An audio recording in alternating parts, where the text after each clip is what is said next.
Alright, welcome to my 9th tutorial on LibGDX.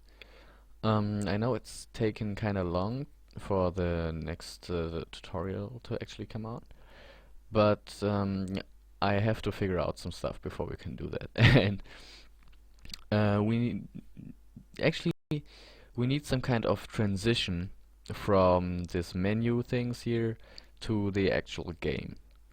And I was planning on creating the screen where you select the level that you want to play, but for that we're probably going to be using JSON files.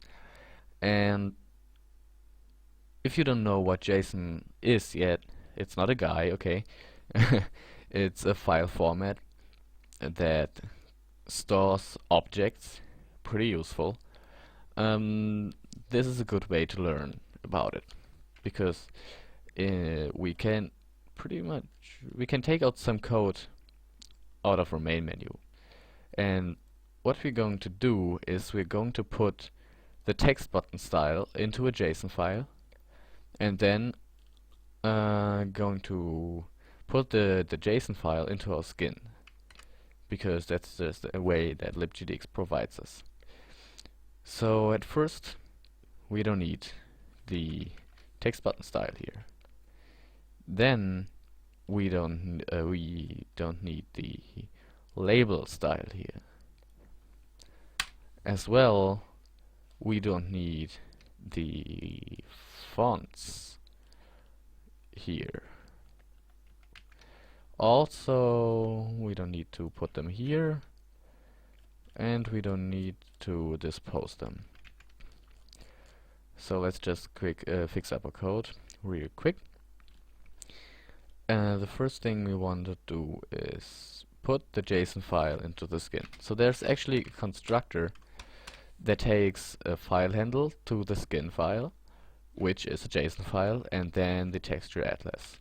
So let's just do this internal UI menu skin.json and the atlas, and oops, okay. So here we can just I'm going to show you, this is the exit button, and we can also just put the text in there. Oops, that's the wrong constructor. This is good. We can just put the text in there, exit, and then the skin. So the constructor of the text button is going to read its text button style out of the skin. We could also specify a specific text button file that is in our skin, but we are just going to use the default that we're going to set. So we can do the same here, skin, that's it. And I just noticed that the exit button is on top, then the text button play is in the middle, and then the heading. Oops, which makes not really much sense. So let's just rearrange that real quick. It doesn't matter, but since the we can just arrange them in the way that they actually are in. So I just like it this way. Okay, so let's go ahead and create our JSON file. So we're going inside here, and you see I did it already, test menu skin JSON, but we're going to make a new untitled text file. Every JSON file begins with these parentheses. I think they're called parentheses anyway. Then if you want to create objects, because in JSON files we store objects, so for every object that we want to create, we first have to say which class is that object from. And the first thing we want to create is a few colors, because we're going to need them to create the other stuff. So the colors are actually in the package com.battlelogix.gdx.graphics.g2d.color. If you don't know what package that is in, you can just go into the main menu and have a look here. And actually I was wrong, it's in this package. So let's just replace that. So that's the package. Then we do a double point and put some parentheses there again. So now inside of here we can create all the objects of this class. So the first one we want is the white font. You know, we had this white font in code before, but now we're just creating it here. White, and then we put these again. And now we specify the fields in the font. So let's just have a look at that real quick. What am I talking about? We're creating colors. So we want to create this white color. And the white color, actually, let's have a look at that. Color has these. These are fields inside the object. So it has the field R, G, B, and A. Red, green, blue, and alpha. So let's just specify these fields, because that's pretty much what a color is made of. So we have the field R, which is gonna be, for white, it's gonna be 1. Then you have the field G, 1. Then you have the field B, 1. And we have the field alpha, which is gonna be 1 as well. So now we want to create one more of these, which is going to be called black, and that has 0. Oops, 1 is enough. Another 0, another 0, and also alpha 1. Then we can also create red, which is red 1. And let's actually do that like this. It's a little bit more beautiful. And that's it for red. Then green, we can do it like this. Red 0, green, oops, green 1, blue 0, alpha 1, and blue.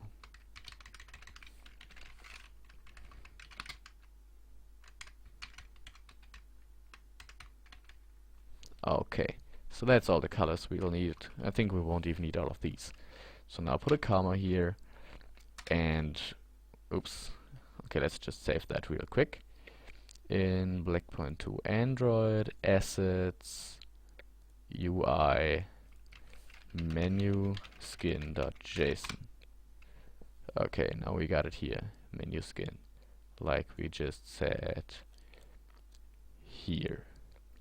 Okay, so let's put this here and put this here. We actually wanted to create not colors, but we wanted to create the label style that we use for the heading. So let's just go ahead and create a new label style. Is that correct? Yeah, okay. Yeah, let's actually just create the label style and do the rest later. So the label style is in the package. We have the label, and the label has a label style, and the label style is in the package. Blah, blah, blah, blah. There. Okay, that's I don't know, it's kind of weird. Let's see that up here. Label, yeah, that's great. Label style. Bam. I don't really know, but I think it's better to put a $sign here, because the label style is actually, if we have a look in the label class, you see that the label style is an inner class, isn't it? Yeah, it's an inner class. You see, it's a class in the class label. So if there's an inner class, we better put this $sign here. I don't know if it works with a dot as well, but I'm just gonna do it with a dollar. So we take these again, and then we create some. Yeah, actually, because we set here label, where's our label here, heading, we just put the skin in. So usually we'd say like heading. If we put heading here, it will search for a heading object in here to create, to use. But we just don't put anything here, so it will use the default. So we say default, put these parentheses there. And what does this label style actually have? It, if I remember that correctly, it just had a font and a font color. So font, yeah, we didn't define our fonts yet, but it was white, and font color was white as well. So it's the same two names, but since font color is a color field, it's going to look for one of these colors here. So we didn't create this font white yet, so let's just do that. And actually just do it up here, because we can. The font, bitmap font is right here. Putting that right here. Parentheses. Don't forget the comma. Now we create the fonts white and black. So white is gonna be a new one. And yeah, what do we have to put in there? Let me just have a quick look. Yeah, we just have to give it the file, because it should all make sense. So we're having a look in the bitmap font class, and there should be a field that's called file. So let's search for that. File. Is there something like that? Nah, I hope so. It is bitmap font. Data, region, cache, blah blah blah blah blah blah blah. There's no file. Well,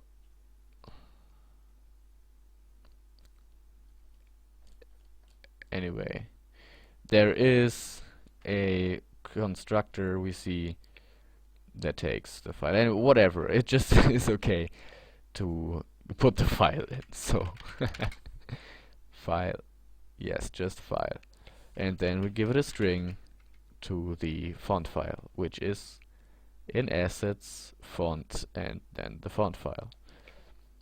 So font slash white.fnt, comma here, but not there. This is called black, and this is called black. So now we have the fonts. We have these fonts, so we can say font white because we have the font white right here. Now we need one more thing, and that is the text button style that we completely erased out of this class. So the buttons are going to search for a text button file, text button style called default, because we didn't put any name right here as well. It's going to search for default. It's the same if we said default. That would have the same effect, but we don't need to do, so we are lazy and we just don't put it in. Comma, and where is the class? Text button style right here. Bam. Text button style is an inner class of text button, so I do this. Like I said, it might be possible the other way with a dot, but I'm doing it like this. We put these parentheses and then we create the text button styles. So we just have one text button style in there, So we can also just say defaults, creating a new one. And now we have to think a little bit, because we set the up and down pictures and stuff like that, which were drawables, and we didn't define any drawables in here. Nevertheless, we can just say button.up, because in our button.peg file we created this button.up, and now you think, how in the hell do we get from this button.up to button.peg and here button.up? Well, that's because in the constructor of our skin there, we also put the texture atlas, and we see that the atlas is the button.peg file. So if we say button.up right here, it goes into the atlas file, because we define it in the constructor of the skin, and the atlas file is this, and here we go, button.app up, yeah. So this should work just fine. Then we also have the down, which is button.down. Yeah, we have the font or text offset. What was it? Text button style.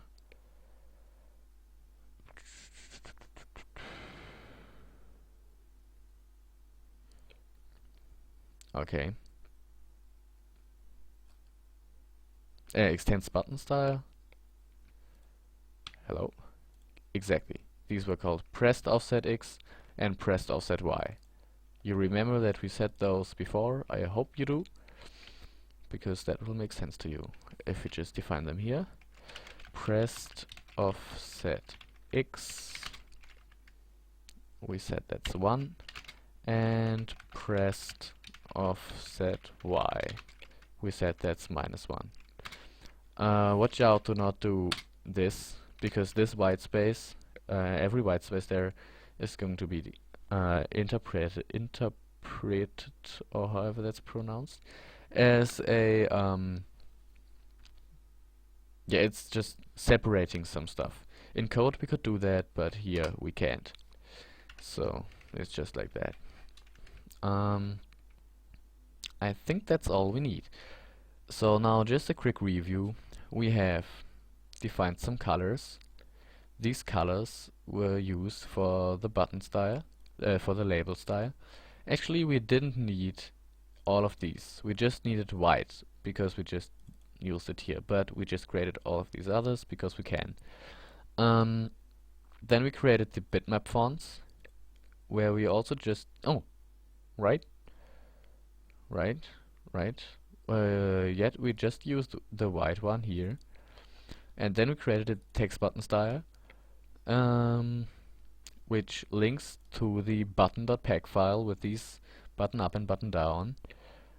We set the fields pressed offset X and pressed offset Y, but we forgot to put the font field in there. There is a field called font, so we can just say font is black. So that's why we created this black bitmap font. What's that? Okay. Now I really hope it will work. At first I think okay, we can remove these unnecessary imports,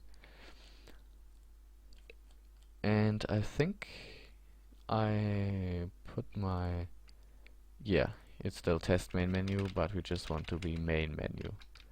Import, save, alright. So we can just remove these against confusion and pray that it will work. And it does work. Alright, it just looks exactly as before, but we didn't use so much code. Before, I counted it before, we had like 180 168 lines. Well, now we have 20 lines less. Uh, yeah, that's really great. But if we created like 10 buttons or 5 headings or whatever, we just put the skin in there and we don't need to define the different styles if we want them all to look differently, because we can just define them all in this JSON file. So I hope you understood that. Just to explain that to you guys real quick again.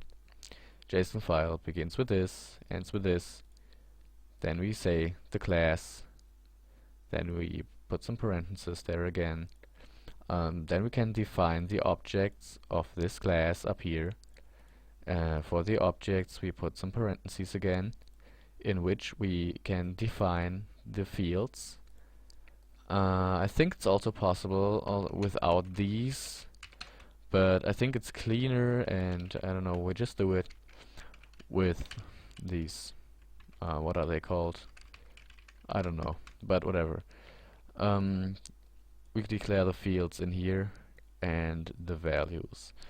Everything separated with a comma. It's pretty good to read, and that's why the JSON format is used so much. Especially for JavaScript, but also for Java, as we can see. Okay, I think that's it for this episode. And I'm working a lot to bring you guys the next episode, where we're going to create the levels menu, where we select the level that we want to play. But now that you know a little bit of JSON, and I think we're going to need some JSON there. But I think we're definitely going to need JSON in the levels, because we're going to save the levels in JSON files, if I don't change that. But anyway, thanks for watching, and yeah, hopefully see you in the next episode.